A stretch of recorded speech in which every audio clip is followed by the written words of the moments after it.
So today we're going to talk about setting up and transporting your anniversary clocks, or 400-day clocks. So the thing to be mindful of with a 400-day clock is the tiny little spring that it hangs from. These are very fragile. So before you do any transporting with one of these clocks, you need to either make sure it's locked with a lever like this, or one that comes up from the bottom. So this is another type of locking mechanism. If you see the bottom there, it either lowers to release the pendulum, or raises to lock the pendulum between that little cup and the little brace up here. So any type of anniversary clock that has a lock on it, you want to make sure it's locked before you transport it. Now that pendulum can't move while I pick up the clock. You still need to make sure you don't touch that spring, but you don't have to worry about how you carry it. So in some clocks, they don't have a locking mechanism, so you need to remove the pendulum. This one you can see very clearly how the pendulum comes off. So you lift it very gently, try not to push on the wire, back it off until it's free. So when you set up your anniversary clock, you want to make sure it's on a nice sturdy table that's not going to rock or shake. Nothing with any doors or drawers. You don't want anything to make this pendulum vibrate.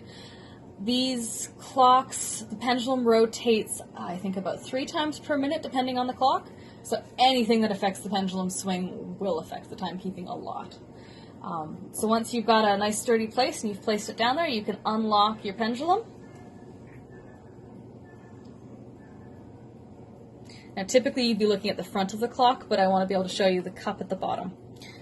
So in order to make sure this clock is level, what you have to make sure you do is get that tweezers, is get the center little post there to be sitting in the middle of this cup. So it's got little feet, 3 little feet around it that can raise and lower the sides. And this one, if I just raise that side up, make it stop shaking. It's pretty close, but now we're a little too far to this side, so I'm going to raise this one up. Oh, too far. There we go, so that's centered. You also want to make sure once it's centered that there's nothing rubbing anywhere along here. So there's nothing touching the pendulum spring, and there's nothing touching the top of the pendulum. So it's completely free, there should be no interference with it.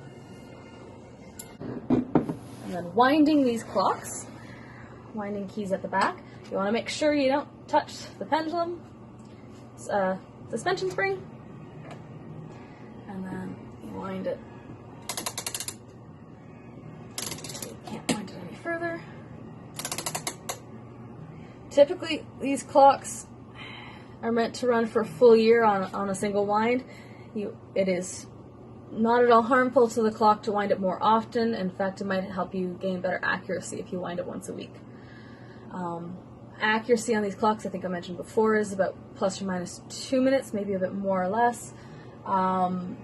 Winding them more often and resetting the time every week will help maintain accuracy. So if you try to adjust the time in the middle of the pendulum swing when it's in the center, like right there, it will flutter. Gotta wait for it to do it again. Come back around. Just gotta keep pushing. There we go. So it'll flutter like that. So once you've got it leveled and you want to start the clock, you want to very carefully turn the pendulum. About half a turn is plenty, and then let it go. You can see the pendulum's now is turning one way, and when it gets to the end, it's going to stop and turn around the other way.